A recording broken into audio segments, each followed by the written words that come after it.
Hi everyone, welcome to my review of my PSA gf3.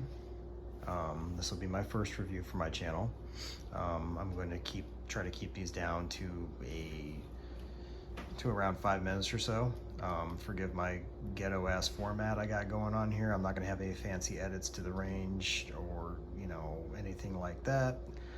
This is just gonna be one take, me sitting here looking over this thing with my cell phone because I don't know what the hell I'm doing. I don't know how to edit and all that, good stuff. So, I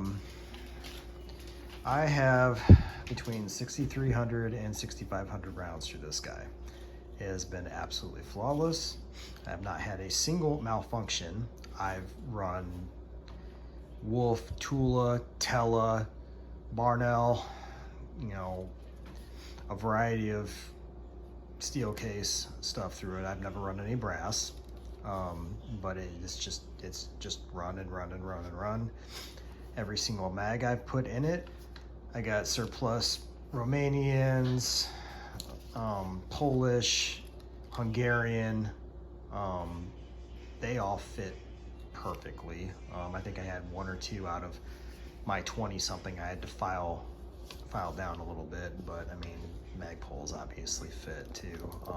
But I mean, this thing has just been absolutely phenomenal. I have no complaints whatsoever. I know a lot of people shit talk these things, American AKs in general, but and I understand the concerns, certainly.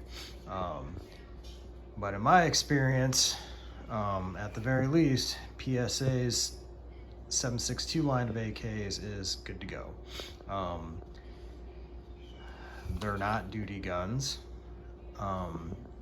but they're great for the range, and I would trust my life to this rifle, quite honestly, if I absolutely had to use it. So no problems. So things I wanted to talk about. The rivets on this guy are great. I know they're not swell neck rivets, but I mean they look great. I have a Romanian made Nova model NAC 9, whatever you want to call it.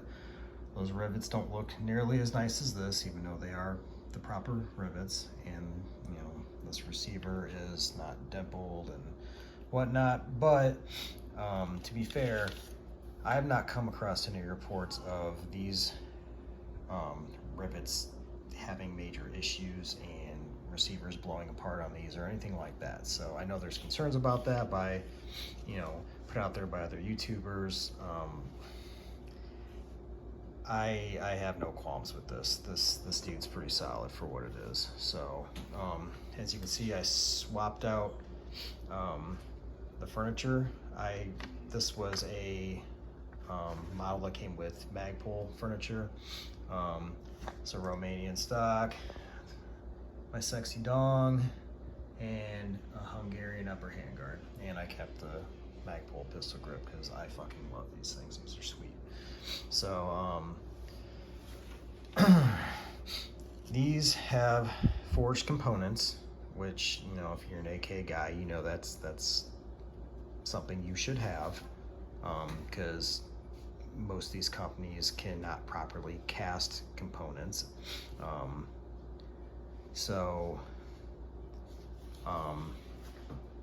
This thing has been really accurate for me. This is not a chrome line barrel. These are nitride. It's not even one of their nicer FN barrels or anything like this. This is just basic shit. But for me, I mean, I run this guy at 50 yards. It ain't that far. I've never taken it out past that, but dude, it's great. It suits my needs anyway. So I'm not a fucking sniper. I'm not sitting out at 300 yards, fucking, trying to do shit. As you can see, I run irons. I mean, like I said, this thing suits my needs just fine.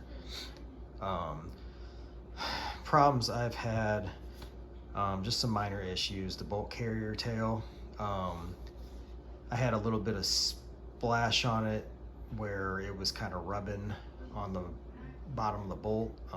Not so bad to where it impeded function. Like I said, I've never had a malfunction with this thing ever. But I filed that splash down, and I know that's not super uncommon or anything like that for AKs. So the bullet guide on this thing also has a small amount of wobble. I believe the rivet that holds the bullet guide in place might have come loose at some point. When the bolt came back and came forward, it knocked it back down, and I will show you how this rivet looks, because the front corner looks like it was smashed back into place, and like I said, there's a small amount of wobble, but the rivet isn't going anywhere, and it seems to be okay. I'm not terribly concerned about it. If I was having failures to feed or whatever, I would definitely do something about it, but it has not been an issue, and I don't believe it's gotten any worse over time. I've kept a close eye on it over the last several thousand rounds, and it's the same as it ever was. So there is also a small amount of cant in this front sight, and this thing is unloaded, so calm down there. As you can see, that front post is drifted to the left ever so slightly. So, but I mean, it's been zeroed. So anyway, I dearly love this gun. I think these things are great for what they are, in that $800 price range. Even like the basic of the basic ones, the ones that are, I believe they're $630 now, man, for what you're paying. Like those things are pretty decent. Obviously Wazers kind of fall into that price territory, and those are tried and true, but I also, those things also have problems. I had a Wazer once. It wasn't as reliable as this. Maybe it had the correct metallurgy and it was properly built with swell necks and a dimpled receiver, but it's, like I said, man, it has not been this. This is one of the few guns I have, and it has the highest round count of every gun that I have, which is a lot. This is one of the few I have that is, for like the third time or whatever, 0 malfunctions in it. So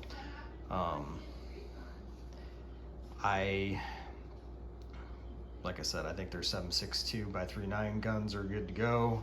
I question their 5.56 and 5.45s. There's a lot of stuff out there regarding those, and I would be cautious about spending my money on those, but these I would buy with utmost confidence. And one more thing to note in the problems section, so I guess the timing of the bolt is not correct, so you will see a slightly different wear pattern than what normal Comblock AKs would have. But I don't have any sheared lugs or anything like that, so I'm not concerned about this guy. So let me pop this dude open. I can show you the internals real quick and the bolt, and we'll call this video good. I know I'm kind of running longer than 5 minutes here, but bear with me 1 second. I don't know if I can disassemble this thing on YouTube with their stupid ass policies, so I'm gonna set this thing down for a second.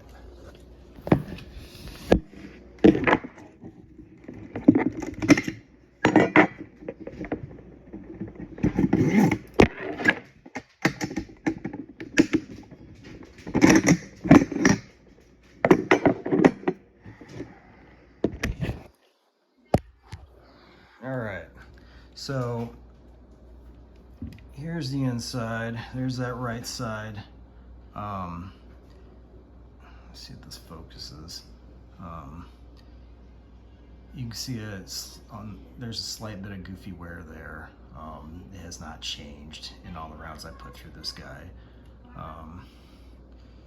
There's your left side. And that rivet I was talking about, you kind of see it at the very top. That little corner there, well, there's no corners in the circle, but I think you guys know what I mean. So let me show you. See if I can get this to.